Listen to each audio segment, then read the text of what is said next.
Тэгээд энэ хандлагууд бий болсон маань одоо бас хууль галсантай холбоотой асуудал. Хуулийн дагуу ингээд зохион байгуулагдаад явах юм бол ядаж айх аюулгүй болоод ирж байгаа тийм ээ.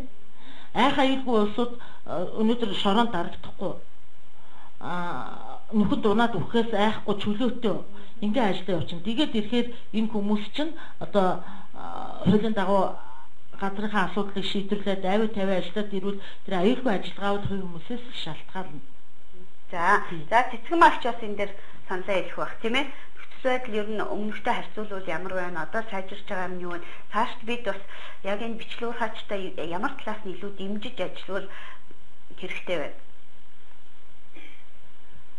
Одоо ер нь бол тэгээд хамгийн гол нь энэ бичлэг урхаач одоо энэ нөхрөлийн зохион байгуулалтанд орснороо нийгмийн даатгал, эрүүл мэндийн даатгалдаа бүрэн хамрагдаж тэгээд одоо өөрснөө тийм нөхөн сэргээлтийн сантаа дээр нь хоримтлалтай болж байгаа. Хамгийн гол нь тэр эцээц тэгээд бичлэг урхаагаар зөндөөж явлаа. Нийгмийн даатгалыг ерөөсөө төлсөн хүн их ховор байгаа. Тийм ховор байдаг. Тэгээд хамгийн гол нь одоо энэ бичиг баримтыг бүрдүүлж эндээ хамрагдах чадсанаар одоо давуу талтай байгаа манай одоо энэ ноёд олборлтын газар та болсноос хойш бол одоо үндсэндээ баг яг нэг нөхөрлөг 5 ба түүнээс дээшээс бодоход нэг 20 нөхөрлөл яг албан ёсоор ингээд орчод байгаа. Тэгэл одоо 20 нөхөрлөлийг чинь 100 хүн гэдэг чинь тий. Тэгэл одоо тэр тоогоо ороод ингээд хамрагдаад явна гэдэг. Энэ л бол их давуу тал гэж бодож байгаа. Тэгээд яг аврах албатай манайх. Тэгээд иймэрхүү за баярлалаа. Тэгэхээр баярмаагаас асууя да. Ер нь зөвхөн бичлэг уурхайн үйл ажиллагаанд эрхлээ явах залуучууд бас их олон байх шиг байна тийм үү? Гэхдээ яг гадагшаа одоо харийн оронд хараа ажилтан гэж ярьдаг тийм ээ, тийм ажилтан болоо явснаас их орондоо өөрсдийнхөө баялагийг байглаасаа одоо шишээ өртөөд ажиллавал арай дээр юм болоо гэж тийм ээ. Энд дээр санал нийлж байна. Энэ дээр бол миний бодлоор бол юм байгаа шүү дээ. Монгол хүн Монгол орныхоо эзэн байх хэрэгтэй. Тэгээд орон нутгад нь жоохон эрх мэдлийн өгчих юм бол Монгол залуучууд ер нь юм хийх байх гэж бодож байна. Тэгээд Төв аймгийн Замар сумын хувьд бол ер нь тийм байхгүй. Гаруй уурхай нөгөө яг орон нутагт олборлт хийгээд байгаа хэрнээ нөхөрлөлийг бол хүлээн зөвшөөрөөд одоо ажиллаж байгаа уурхай ерөөсө хоёрхан байгаа. Мондлан компани, алтан дорнод компани гэдэг байхгүй. Энэ дээр бол яг өнөөгийн байдлаар бол 70 гаруйхан иргэн ажлын байраар хангагдаад байгаа. Энэний таана бол 40 компани байгаад байгаа хэрнээ гэрээ хийхгүй одоо орон нутгийг эсэргүүцээд байгаа. Тэгэхээр орон нутаг бол тэрэн дээр нөгөө нэг их мэдлэн хурж гэрээ хийж чадахгүй ч гэдэг юм одоо тийм асуудал байгаа. Гэхдээ тэргүй уурхай ашиглаж байгаа нөхцөл хаягдл үүсдэг. Ямар ч уурхай ашигласан те их бага хэмжээний хаягдл үүсдэг. Энэ дээр нь төвшөөс олдох юм бол ерөнхийдөө хамтран ажиллаад цаашд ер нь Монгол хүмүүс орон нутагт эзэн байгаа зах хэмжээнд юу яагаад бодвол гэж би бодож штеп. Бичлэг уурхай ер нь хөгжснөр хүмүүсийн хэсгөө бас арай өөр болсон штеп. Нөгөө 2002, 3, 4 оны бодвол өнөөдөртэй бас хөдөлмөрийн аюулгүй ажиллагаа гэж юу вэ? Цаг хугацааг бас харьцангуй өөртөө зориулж чаддаг. Бас нэг жоохон юм их ч гэсэндээ аюулгүй талаас нь олоод харцдаг. Тийм биднийх их уурхайраа дайраад тавцаад ахын цаашаа бас нэг харьцангуй юм өөрчлөгдөд байгаа гэж бодож шүү дээ. Миний бодлоор л эрх мэдлээ дагаад нөгөө хариуцлага нэмэгддэг учраас орон нутагт бол эрх мэдлийн өгчих юм бол тэгээд уурлын уурхайн компанид орон нутаг гурвалсан гэрээг нь хийгээд өгöd байх гэж бодож байна. За уран толгойч бас саналаа хэлэх байх тийм.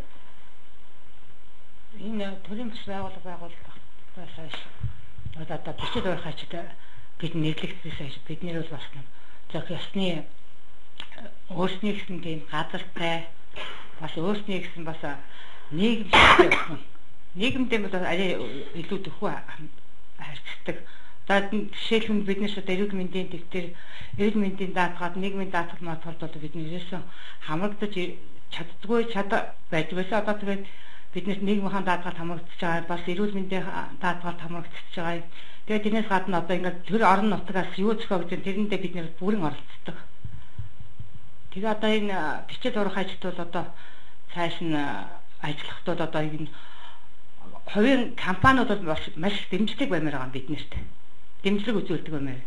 Одоо бид нэр тэгвэл орон нутгаас ингээд нэг газар авчаал ажиллаж байгаа. Манай засаг захиргаа өөрснөө ингээд орон нутгийн газар биднэрт газар өгсөн байна. Цаашдаа компаниудаар ажиллах юм бол бид нар байгальдаа ээлтэйгээр ажиллана гэж би бодож байна. За тэгэхээр хувийн хвшил бас иргэдийн төлөөлөл тэгээд нутаг засаг захиргааны төлөөлөл гэдэг ингээд гурван талаасаа бас гэрээ байгуулж ажиллая гэдэг нь зөв бахал та. Тэгэхээр би бямдуулж бичил уурхааш нөгөө олборсон артаа яг одоо хаана борлуулдаг юм бол эдгээр ч одоо алтан бус юм чинь яадаг юм бол гэдэг асуулт бас үзэгчдийн өмнө байгаа ах гэж ингэж бодож байна л да. Тэгэхээр артыг яг бас банкнд тушаах тийм боломж байна уу? Артны одоо шудраг олбор, шудраг худалдааны стандарт гэж бас байдаг болтой юм шиг үлээ. Яг энэ нь одоо бичил уурхаа эрхэлж байгаа хүмүүсийн хувьд хэрэгжих боломж нь хэр байна? Энийг ер нь туршиж үзв үү? Стандартыг дагаж мөрдөх гэж хичээв үү? За тийм ер нь тэгээд яг л да шудраг худалдаа, шудраг олборлолт гэдэг бол одоо их тийм энгийн зүйлс эхэлж байгаа юм. Хүмүүс тэрийг одоо юу юм бэ гэхээр тэрний стандарт гэж байна л да. Тэгэхээр энэний стандарт юу вэ гэхээр одоо энэ одоо эхлээд шудраг худалдаа гэж юу юм тийм ээ. Тэгэхээр одоо баялагын дэс хуваарлт гин тийм ээ бид нар ч одоо мэдээж эндээс баялаг хөтөж байгаа юм чинь хоорондоо дэс хуваарлах хэрэгтэй. Олборт гэж юу юм бэ? Тэгэхээр яг энэ дээр одоо бид нар яг одоо хууль журмын дагуу яг явж гэнэ үү? Өнөө газрын асуудал өнөхөр яг шийдэгдсэн байна уу юу? Иргэд одоо хүмүүс одоо буруу болоод байдаг шүү. Одоо бичлэг уурхаач ингээд тэгэхээр газрын асуудал гэдэг. Газар гэдэг тэгэхээр дээрээс энэ нөхдүүд өрөөсөд одоо нөгөө уурхаатай газар будаач авдагч гэдэг юм уу? Тийм бол биш. Нөгөө журман дээр ч юм бол заагаад гсэн байгаа шүү дээ. Бичил уурхаачд хаана ажиллах хэрэгтэй юм бэ? Тийм ээ. Үнэхээр одоо том уурхай ажиллахад эдийн засгийн хувьд ашиг муутай тийм газар ч юм уу. Жишээ нь одоо Баян хонгор дээр одоо аваад үзэхэд одоо өнөөдөр үндсэн ордон дээр бол бид одоо Spillman компани бас одоо түрүүнд нь олборсон буюу одоо уурхай ашиглах тийм боломжгүй одоо нарийн судалж хийдэг юм уу.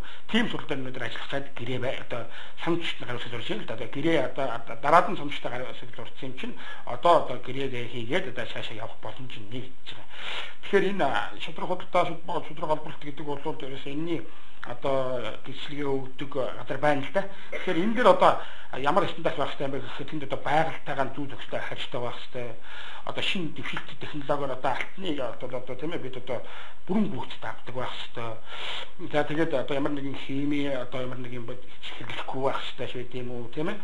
За тэгээд энэ асуудлыг ярьж байгаа юм л да. Тэгэхээр энэ дээр бол одоо бид саяхан одоо манай Баян хонгор дээр ирээд энэ гадны байгууллагууд энийг бол одоо дүүлт хийсэн байлээ. Яг тэгэхэд бол Баян хонгорын одоо Баян улсын бол одоо энэ дээр бол одоо гэрчлэгээ авахд энд хамрагдахад бол маш их тийм ойрхон ер нь бол боломжийн гэж үзсэн. Тэгэхээр энд дээр чинь бид бол одоо бас ажиллая гэж байгаа. За тэгээд түрүү чинь нэг одоо хүмүүсийн яшин дээр нэмэт хэлэхэд бол ийм байгаа юм аа. Одоо манай Монгол улс чинь одоо ийм хөргөн удам нутагтай байж идэг. Цөөхөн хүнгээ энд нутагт байж идэг. За тэгэхээр ер нь бол цаашлаад одоо энэ яах юм бэ? Одоо ер нь Улаанбаатар руу нүүдлэх байна. Одоо бид нэр тоос утаагаад яриад байдаг. Одоо Улаанбаатар жилд одоо хэдэн мянган хүн нэмэгдэж байгаа лээ. Тэгэхээр энийг одоо төвлөрдгийг сааруулах хэрэгтэй. За тэгэхээр ер нь магадгүй энэ байдлаараа одоо ер нь нэг 5-аас 10 жил болох юм бол одоо магадгүй хөдөөд баг хөнгүү болох. Одоо ер нь бол одоо цууд гангач ихсэд их болдог болоод автомж нөх ойрч байна. За тэгээд дээрэс нь одоо тэр одоо хөдөөд ажлын байр байхгүй чинь одоо энэ олон хүнийг ингээд ажиллах тийм ажлын байр байхгүй, орлого олох боломж байхгүй. Тийм учраас ер нь бичил уурхайг яг л одоо ингээд журмынхан дагуу ингээд ажиллах юм бол ер нь бол хууль бус гэдэг юм бол одоо хуульгүй байна гэдэг чинь тэр хүмүүс хууль бус ажиллана. Хууль бус ажиллаж байна гэдэг чинь тэнд одоо нөхөн сэргээлт одоо тэр байгаль зочны асуудал бүр хэрэгдэхгүй шүү. Тэгэхээр одоо нэг нь тийм одоо хуультай болоод журамтай болчихж байгаа юм чинь энэ хүмүүс нь мэдээж хууль журмын хаан дагуу нөгөө л одоо компанитай одоо 3 талт гэрээ байгуулдаг ч юм уу тийм ээ. Ингээд одоо бүх юм одоо хууль стандартын дагуу явж байгаа байхгүй. Тэгэхээр энийг бол одоо би бодож байгаа юм л да. Ер нь бол одоо тийм ээ энэ яагаад хөдөөд одоо ингээд хүмүүс ингээд энд байгаа юм бэ гэхээр тэнд бид нар ажлын байр байхгүйтэй л одоо бичлэг хараа өнгө явж байна. Тэгэхээр энэ бичлэг уурхайг бол одоо төрөөс нэлээд дэмжиж байна. Энэ бол одоо бас энэ саяны төрөчийн засгийн газрын бас орон нутг руугаа хамтсан нэлээд томоохон ажлын байрны болсон хандлага гэж бодож байна. Тэгэхээр энийг дамби сүрэмж юун дээр хэлэх үү? Тэр банкнд яг ус тушааж чадж гин үү? Банк тийм боломж байгаа юу? Өнөөдөр одоогийн ер нь энэ байдлаар бол одоо бид бол одоо банкнд тушаах тийм боломж нь арайхандаа бүрдээ байгаа. Яг одоо олборсон артыг бол одоо бид бол одоо хүмүүсийн артыг дамжиж байгаа шүү дээ. Банкнд одоо тушаал манай гараас гараа оронд дамжиж. Тэгэхээр энэ нэг ёсондоо хууль бусаар буюу албан бусаар л бас өгүүлж авчаад байна гэж байна шүү дээ. Манайх одоо яг ингээд одоо нэг жоохон алтаа бид нар олсон нэг жоохон алтыг барьж чад одоо ингээд нэг банкны салбар өгөхөд альч банкны салбараа авахгүй шүү дээ. Аавд Улаанбаатар явна гэвэл тэр газар маань хэл хангины хол газар байгаа гэдэг. Тэр энэ дамжиж дээрсээ нарийнхандаа ойртойггүй байна одоо. Тэгэхээр би нэг тэгэлгүй яах вэ? Одоо зохион байгуулалтанд ороогүй бичил урхаачтай хувьд бол чэнжүүдэд л өгөө явж байгаа тийм. Тэгэхээр энэ Монголын алт бизнес гадагшаал гарч ийн гэсэн үг. Манай хувьд болохоор одоо гурвалсан гэрээ хийгээ компанитай хамтарч ажиллаж байгаа хувьд бол Монгол банкнд өгөх боломж байгаа. Манайх бол өөрсдөө одоо олборсон алтай компаниараа дамжуулаад Монгол банкнд тушааж ин тэрнийхээ дагуу нөөцийн татвар ингээд төлөө явж байгаа. Тэгээ энэ олон талын юм яригдана л да. Энэ шудраг бодлоо шудраг олборлолтын дээр нэмж хэлэхэд ерөөсөө л хүний одоо шударгаар хөдөлмөрлөх тэр зүйлийг л хилээд байгаа юм л да. Энэ дэлхийн улс оронд одоо том компани химийн цианид юу хэрэгэлдэг ийм хүмүүсийг цусаар улсан алт гэж ярьдаг юм байлээ. Одоо шудраг худалдаа гэдэг нь болохоор яг жинхэнэ гар аргаараа тий одоо өөртөө биеэрээ хөдөлмөрлөөд газраа авахад олсон тэр алтаа аваад одоо ногоон төмпөндөө ингээл угаагаад авч штэ ямар ч химийн хор хөнөөлгүй яг тэр юуг л хэлээд байгаа. Тэгэхээр бид бас энийг гадаадын улс оронд явахдаа ч гэсэн тэр Перу Боливч гэсэн шудраг олборлолтод орцсон байлээ. Тэгэхээр манад бол энд бас боломж байгаа. Тэгэхээр шудраг олборлолт системд бид нэр хэрвээ орчих юм бол зах зээлийн одоо ханшаад Лондонгийн биржид алтаа гаргана гэсэн үг. Тэгэхээр нөгөө ядарсан нөгөө гарынхаа алгыг хорстол цусын гартал газар майждаг тэр иргэдийн чинь л амьдрал дээшлэнэ. За дээрэс нь мөн яадаг вэ гэхээр энэ системд оронгууд шудраг худалдааны 10%, экологийн алтны 5% ийм шагнал олгодог. Тэрийн тэр одоо алтаа тушаацсан бид нар өөрсдөө ашиглахгүй тэрийг аваад нийгмийнхаа сайн сайхны төлөө тийм ээ сум орон нутагта цэцэрлэг сургууль барих ч юм орон нутгийн хөгжилд хувь нэмэр орж байгаа маа. Тэгэхээр хэрвээ энэ систем рүү бид ороод ирэх юм бол өнөөдөр бичил урхаачтай амьдрал илс дээшлэн мөн одоо сум орон нутаг маань хөгжиж ирэх нэ гэж одоо бас ойлгож байна. За олон улсын зөвлөхийн яриаг бас яг энэ одоо стандарт гэж юу вэ гэдгийг энийг одоо Монголд хэрэгжүүлээд явах болцоо нь юу вэ гэдэг дээр бид бас хариулт авсан байгаа. Энэ асуултынхаа хариултыг авъя.